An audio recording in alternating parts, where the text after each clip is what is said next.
First, I thank for God for giving this opportunity. Secondly, I would like to thank our pastor uncle, pastor auntie for giving me this chance to read seventh word he spoke on the cross. Chapter Luke 23rd verse 46. అప్పుడు యేసు గొప్ప శబ్దముతో కేక వేసి, తండ్రి, నీ చేతికి నా ఆత్మను అప్పగించుకొనుచున్నానెనను. ఆయన ఇలాగ చెప్పి ప్రాణము విడిచెను. ఆమెన్. ముందుగా దేవాతి దేవుడికి నా వందనాలు చెల్లిస్తున్నాను. మరి నాకు ఈ సమయం ఇచ్చిన అయ్యగారికి, అమ్మగారికి, కుటుంబానికి కూడా నా నిండు వందనాలు తెలియజేస్తున్నాను. సంఘ సహోదరులందరికీ కూడా నా నిండు వందనాలు తెలియజేస్తున్నాను. మరి సిలువలో పడిన 7వ మాట కొరకు మనం అందరము కలిసి ప్రార్థిద్దాము. మమ్మల్ని మిక్కిలిగా ప్రేమించిన మా ప్రియ పరలోకపు తండ్రి, మీ ఘనమైన, ఉన్నతమైన, అతి శ్రేష్టమైన నామాన్ని బట్టి వందనాలు చెల్లిస్తున్నాం తండ్రి. మరి ఇంతవరకు 6 మాటలు మాట్లాడటానికి బిడ్డలకు ఇచ్చిన మీరు గొప్ప సహాయాన్ని బట్టి మీకు స్తోత్రాలయ్యా. నిజంగా బిడ్డలకున్న భయాన్ని మీరు తీసివేశారు ప్రవ్వా. బిడ్డలకి ధైర్యాన్ని నింపి 6 మాటలు మాట్లాడటానికి మీరు చేసిన సహాయాన్ని బట్టి మీకు వందనాలు ప్రవ్వా, స్తోత్రాలయ్యా.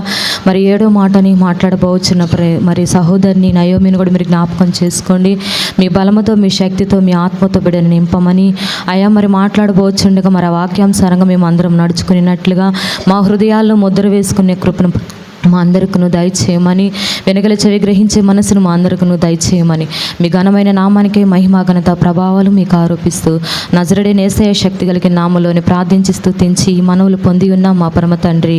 ఆమేన్. ముందుగా దేవాది దేవునికి నా నిండు కృతజ్ఞతాస్తుతులు చెల్లిస్తున్నాను. నేను లాస్ట్ ఇయర్ కాకుండా బిఫోర్ లాస్ట్ ఇయర్ కూడా నేను దేవుని మాటలు చెప్పడానికి ప్రభు నాకు సహాయం చేసి ఉన్నారు.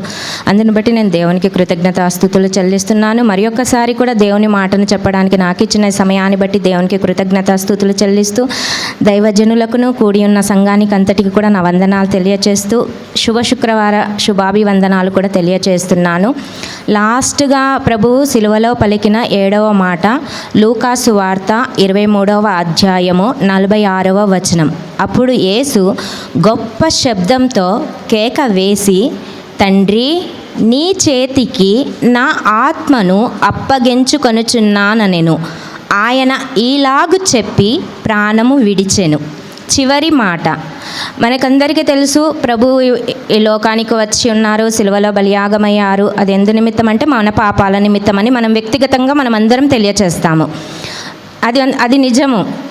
అయితే నేను చెప్పదలుచుకునేది ఏంటంటే, చివరిగా ప్రభు ఆత్మను గురించి ఎందుకు చెప్పి ఉన్నారు? మనముగా ఇది ప్రశ్నించుకోవాల్సిన విషయం. ఎవరో మనకి చెప్పాల్సిన అవసరం లేదు. ఎందుకంటే సిలువలో పలికిన 7 మాటలు చాలా విలువైనవి. ప్రతిదినం కూడా ఆ మాటలను మనము స్మరించుకుంటూ జీవించుకోవాల్సిన అవసరం కూడా మనకున్నది. అదేవిధంగా చివరిగా ఈ మాట ఎందుకు పలికి ఉన్నారు? మనం చివరిగా ఎగ్జామ్స్ రాస్తున్న పిల్లలే కానీ, చదువుకుంటున్న వారే కానీ, ఆయా హైయర్ స్టడీస్లో ఉన్నవారే కానీ, వర్క్స్ చేస్తూ జాబ్ చేస్తున్న వాళ్ళే కానీ, ఏదైనా పని అప్పగించినప్పుడు పని అయిపోతే, ఎగ్జామ్స్ అయిపోతే ఏమై ఉంటాము? ఫినిష్ అయిపోయింది అంటే సమాప్తం అయ్యింది. 6వ మాటతోనే దేవుడు మాటల్ని ముగించాలి. దేవుని ప్రణాళిక ఏంటి? తండ్రి అయిన దేవుడు ఈ లోకానికి పంపించడానికి ముఖ్య ఉద్దేశం ఏంటి? ఆదాము చేసిన పాపాన్ని, మన పాపాన్ని అంతటి కూడా సిలువలో తను త్యాగం చేసి పని పూర్తి చేయడం అంటే సమాప్తి చేయడం. 6వ మాటతోనే అది సమాప్తి అయిపోయింది. అయిపోయిందా లేదా? అయిపోయింది. కానీ 7వ మాటగా, చివరి మాటగా, తండ్రి, నీ చేతికి నా ఆత్మను అప్పగించుకొనుచున్నాను. ఆత్మ యొక్క విశిష్టత చెప్పాలంటే నాకు మాత్రమైతే మాత్రం ఈ దినమే కాదు, ఈ నెలయే కాదు, ఈ యుగమైనా కూడా సరిపోదు. దాని యొక్క ప్రత్యక్షత అంత గొప్పది. మనం దీని గురించి, చివరి మాట గురించి చాలా వివరణగా మనం తెలుసుకోవాల్సిన వారమై ఉన్నాము. కానీ సమయం లేదు కనుక నేను చాలా క్లుప్తంగా చెప్పాలనుకుంటున్నారు. మీరందరూ కూడా చక్కగా వినాలని కోరుకుంటున్నాను. ఆత్మను అప్పగించడానికి మొట్టమొదటి రీజన్ ఏంటంటే ఆదికాండము 2వ అధ్యాయము 7వ వచనం. దేవుడైన యెహోవా నేలమంటితో నరుని నిర్మించి వాని నాసికారంధ్రములలో జీవాయువును ఊదగా నరుడు జీవాత్మ ఆయెను. దేవుడు మనిషిని మంటితో సృష్టించినాడు, నిర్మించినాడు, కలగజేసినాడు. ఇదందరికీ మనకు తెలుసు, బైబిల్లో చదివినాం కనుక. అదే బైబిల్ చదవని మాలాంటి విగ్రహారాధనికలో నుంచి వచ్చిన వారమైతే నేను అనుకున్నాను అనమాట. అసలు చిన్నప్పుడు మా మిద్దె మీదకి ఎక్కి ఆకాశం వైపు చూస్తూ ఈ భూమి ఎలా ఉంది, ఈ మనుషులందరూ ఎలా వచ్చి ఉన్నారు, నాకెందుకు ఈ క్వశ్చన్ వస్తుంది అని అలా ఆకాశం వైపు చూస్తూ నా మనసులో నేను అనుకున్నానే కానీ ఎవరిని ఏ క్వశ్చన్ ఎప్పుడూ వేయలేదు. అయితే నేను అలా చదువుకుంటున్న రోజుల్లో 9వ తరగతిలోకి వచ్చినప్పుడు సోషల్ బుక్లో ఉంటుంది, మనిషి కోతి రూపంలో నుండి వచ్చి ఉన్నాడు అనేది ఉంటుందన్నమాట. అది సత్యం, చదువుకుంటున్న పిల్లలకు కూడా ఇది తెలుసు. కానీ ఇది సత్యం కాదు. బైబిల్ విషయం చెప్తుంది ఏంటి అంటే, నరుడు దేవుని చేత మంటి ద్వారా నిర్మించబడి ఉన్నాడు. ఇది సత్యం. అలా మరి సత్యమైనది లోకంలో ఎప్పుడు కూడా నిలవదు. ఎందుకంటే దేవుడే చెప్పినాడు, ఈ లోకము దేవుని యొక్క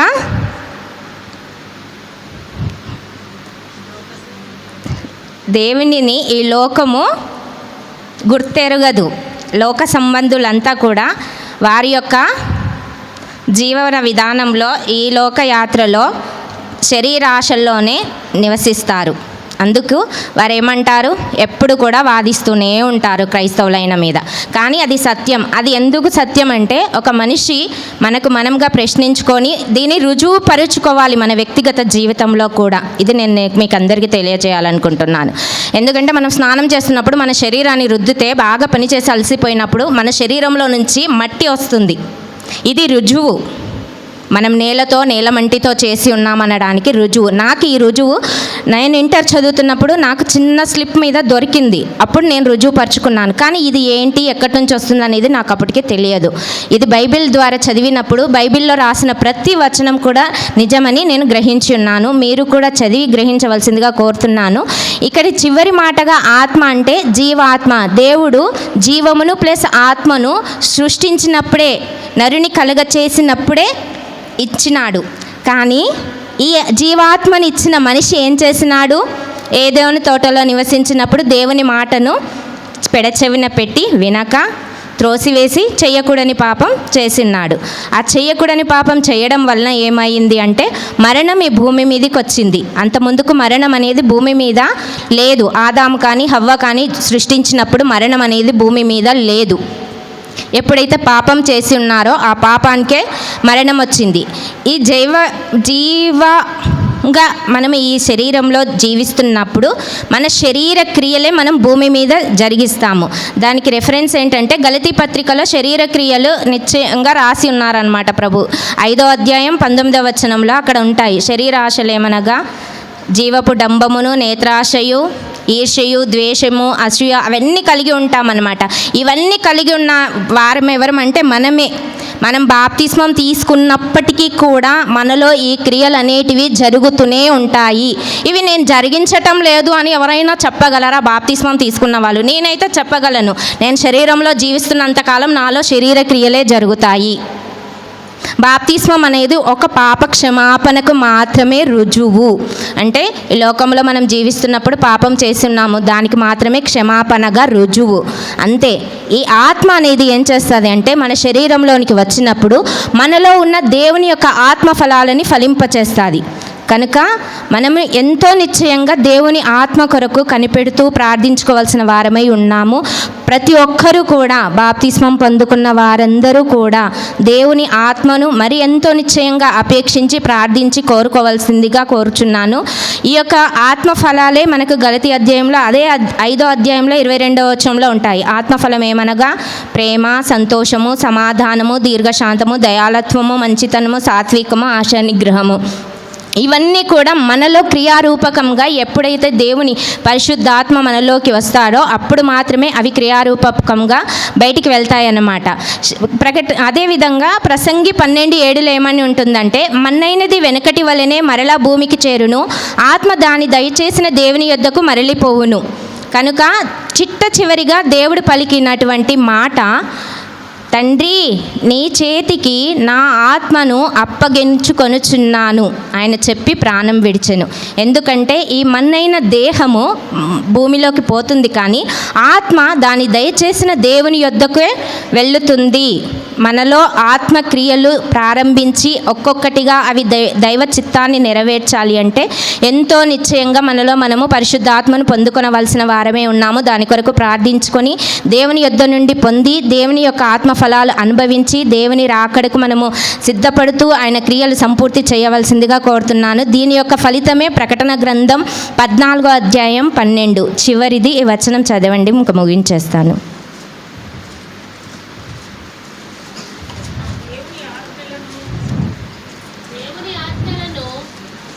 14:12 ప్రకటన గ్రంథం.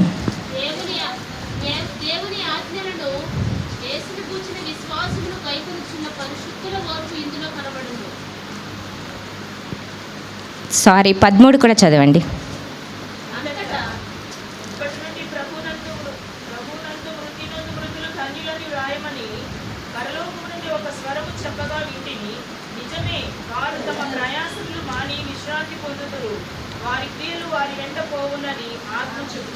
వారి క్రియలు వారి వెంట పోవునని ఆత్మ చెప్పుచున్నాడు. అంటే ఈ లోకంలో మనం చేసిన ప్రతి క్రియకి పరలోకంలో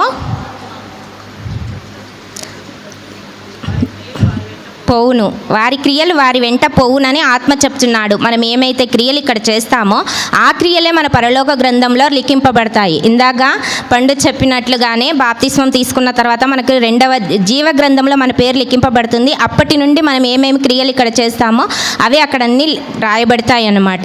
ఇక్కడ చెయ్యాలి మంచి క్రియలు అంటే ఈ శరీరంతో అయితే మంచి క్రియలు చేయలేము. ఎంతో నిశ్చయంగా దేవుని ఆత్మ మనం పొందుకొని ఆయన యొక్క ఆత్మక్రియలను జరిగించి దేవుని యొద్ద నుండి గొప్ప బహుమతులు పొందుకోవాలని కోరుకుంటూ దేవుడు మనందరికీ ఆయన పరిశుద్ధాత్మ అభిషేకమునిచ్చి ఆయన నిత్య రాజ్యానికి సిద్ధపడాలని కోరుకుంటూ ఈ మాటలు ముగిస్తున్నాను. దేవుడు ఇచ్చిన మాటలను మన వినికిడిలో భద్రపరిచి స్థిరపరిచి వాక్యానుసారంగా జీవింపచేయునుగాక. ఆమేన్.